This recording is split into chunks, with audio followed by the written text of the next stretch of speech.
یہ بشیر حیات صاحب جو ہمارے مشہور سوالات کرنے والے ہیں جی، انہوں نے حضرت مسیح موعود علیہ الصلوۃ والسلام کے ایک شعر صدق سے میری طرف آؤ اسی میں خیر ہے درندے ہر طرف میں عافیت کا ہوں حصار، یہ شعر بیان کر کے کہتے ہیں کہ اس کی اہمیت کے متعلق انسانیت کے فائدے کے لیے کچھ فرمائیں۔ یہ تو ایسا مضمون ہے جو بالکل کھل کے ظاہر ہو چکا ہے ہر جگہ، ہر معاشرے میں۔ کون سا دنیا کا ایسا معاشرہ ہے جہاں امن ہے؟ کہیں بھی نہیں۔ بس یہ جو عافیت کا حصار ہے یہ ساری دنیا پر حاوی ہے، یعنی ہر دنیا میں ہر جگہ بدامنی بھی ہے اور امن بھی نصیب ہو سکتا ہے۔ کوئی کہہ سکتا ہے کہ یہ کیسے ممکن ہے؟ جب تک ساری دنیا کو تبدیل نہ کر دو اور پوری طرح اس کی گناہ کی اور جرم کی بیخ کنی نہ ہو جائے، اس کی جڑوں سے اکھیڑا نہ جائے، اس وقت تک عافیت کا حصار کیسے ان لوگوں کو اپنے دائرے میں لے سکتا ہے جو مظلوموں کی دنیا میں زندگی بسر کر رہے ہیں، جو ظالموں کی دنیا میں زندگی بسر کر رہے ہیں۔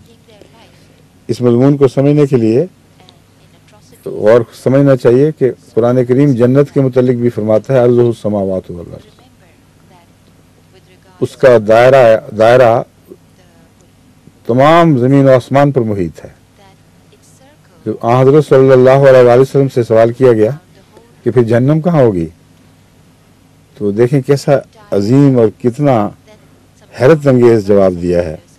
فرمایا وہیں جس دنیا میں جنت، جس ارض و سما میں جنت ہوگی وہیں جہنم بھی ہوگی، لیکن تمہیں علم نہیں، تم جانتے نہیں کہ یہ کیا مضمون ہے۔ بس دنیا بے شک ظلم سے بھر جائے، وہ دل جو عدل کے دائرے میں داخل ہو جاتے ہیں وہ ضرور اطمینان پا جاتے ہیں اور انہیں سکون ملتا ہے۔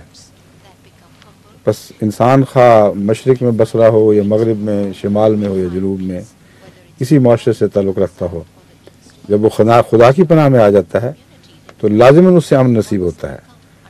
بس حضرت مسیح موعود علیہ الصلوۃ والسلام کی مراد یہ ہے کہ تم سب درندوں کا شکار ہو رہے ہو، جنگلوں میں زندگی بسر کر رہے ہو، بن کے باسی بنے ہوئے ہو، کسی کو اطمینان نہیں، کسی کو کسی دوسرے پر اعتماد نہیں ہے، کسی کی عزت محفوظ ہے، نہ دولت، نہ اس کا نام، نہ اس کا عمل۔ بس اس صورت میں ایک ہی راہ ہے کہ خدا کی پناہ میں آ جاؤ، اور آج میں خدا کی پناہ کا نمائندہ بنا ہوا ہوں، تو میرے پاس آؤ، اسی میں تمہاری خیر ہے۔